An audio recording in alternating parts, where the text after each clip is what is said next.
100% Chelsea. Hello everyone, and now today with Tony and Louis on a bit more of a serious topic today. This is going back to that big racism scandal where in Paris against PSG we faced that horrendous event concerning the man who wasn't let on the train and that massive story that went viral concerning our club. And today it's come out that all 5 men have been prosecuted in some way, shape or form.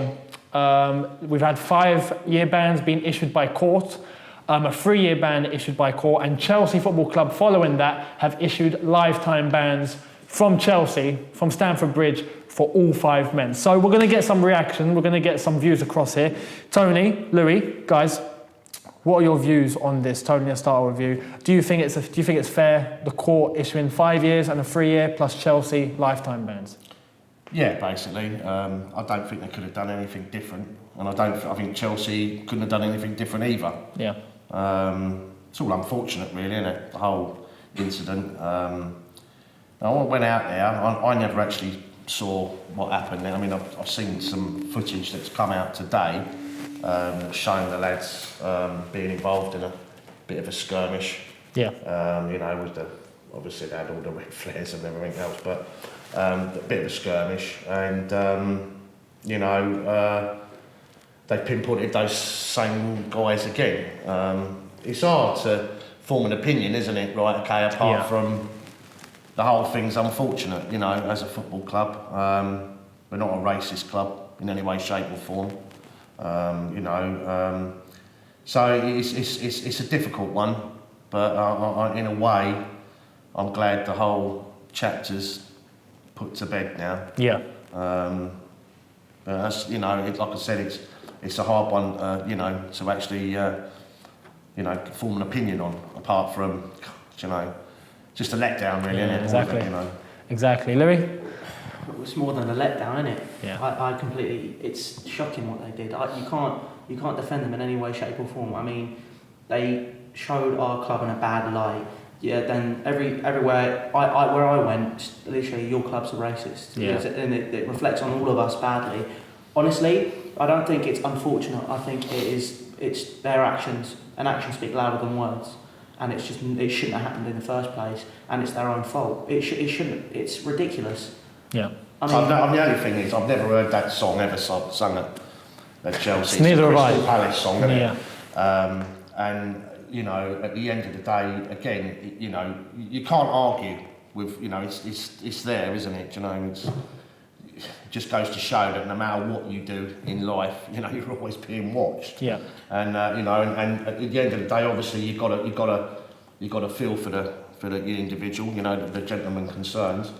And like I said, I'm glad it's all over and done with, to tell you the truth, Yeah. It's, and you're right about that though, because I remember that straight after that incident, I think I said it on the very first video we put out on 100% Chelsea. Yeah, we did, yeah. I got called a racist, because I was in with Chelsea colours, but it was over at King's Cross, not round the stadium, obviously. But like I said, we're not a racist football club in any way, shape or form, but, things like that don't help, does it? No, not at all, not at all. What I'm glad of is that right now, at this very moment, we are no longer a racist club. I mean, 80s, 70s, let's face it. Yeah, we've had history. We can't history. pretend that it hasn't been there. Yeah. But it's sad that in 2010s, the modern era, it's not the dark age of football anymore.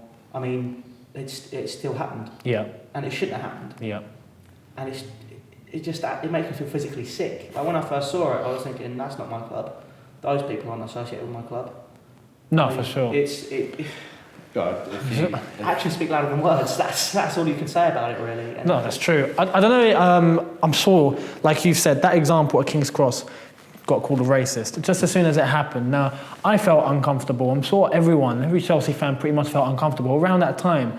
Do you feel odd? You go out in public, you've got your Chelsea blue on, and as soon as that came out, you've got all these looks coming at you. You've got something that's never happened. That didn't happen. When I thought about it, they're not part of my club. Those guys, they can say they are, but they're not part of my club. Yeah. I did not feel odd going out wearing my Chelsea colours. Yeah. I mean, if someone called me a racist, I'm not a racist. They're racists. Yeah. They've shown our club in a bad light. Not me, not Tony, not you. It's just But not. you turn around and back in the day in the 70s, in the 80s, the early 80s, we did have that problem. I remember the National Front handing out newspapers outside Stamford Bridge. I remember the top 10, sort of NF League, if you like, or that's the way it was at that time. And obviously a good friend of mine, and obviously he's been on his channel, Paul Cannaville, was the first black player that ever score for Chelsea. Well, to play for Chelsea, and obviously he wrote a book, Black and Blue, and then he went through an horrendous time. Let's be honest here, But obviously, as the club's evolved and life's evolved, you can't comprehend what it was like, and it was like in those days.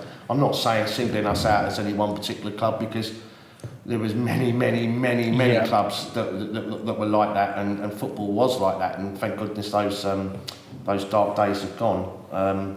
But we can't hide from what happened, back then, and obviously, and even so now, Even now. Do you know what? It's funny really, because just a quick one. I mean, the Y word. Yeah. Let's talk about the Y word. Okay. So I'll throw this one out. Tottenham use it, don't they? Yeah. As part and parcel of their everyday chanting. Pretty much, yeah. Y Army. They constantly chant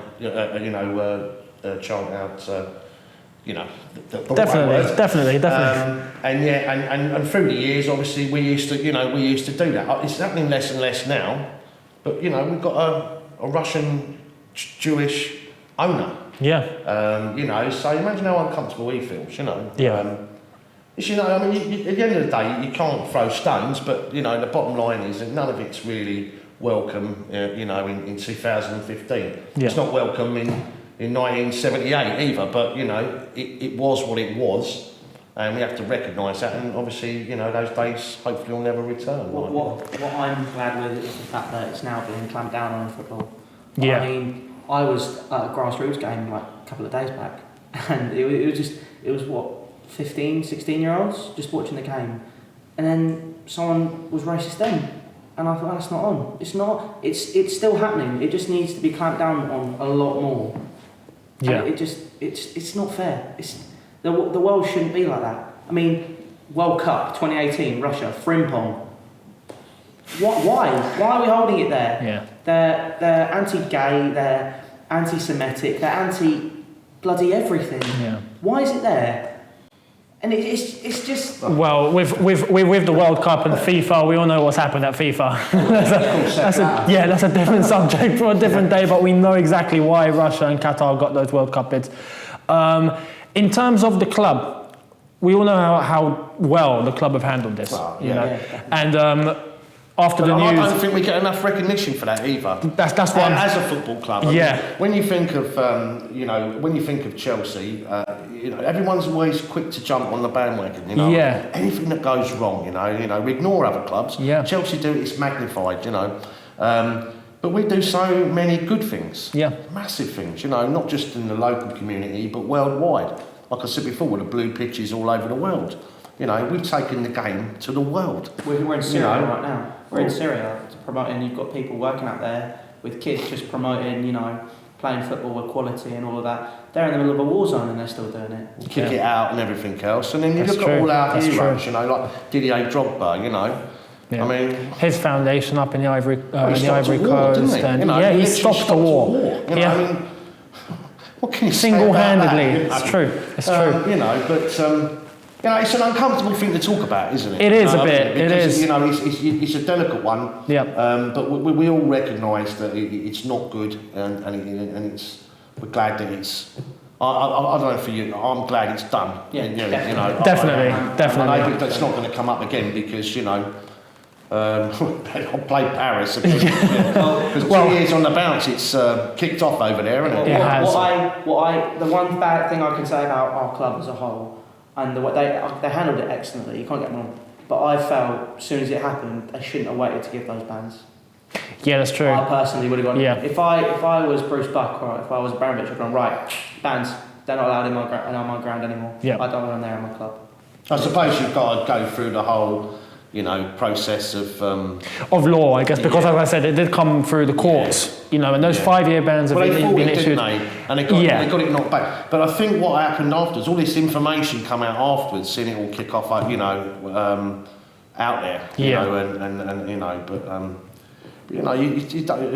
don't want to start throwing stones and start being judgmental on this, that, and the other. But at the end of the day, it's something that you can't control. It's I'm glad it's done.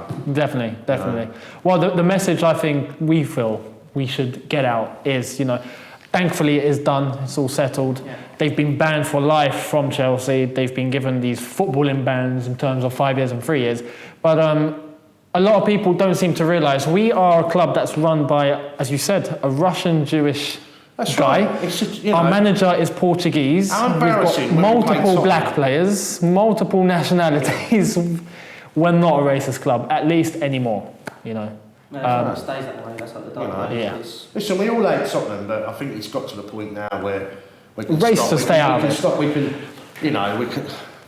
Enough's enough, isn't it? Don't you think? It's 2015.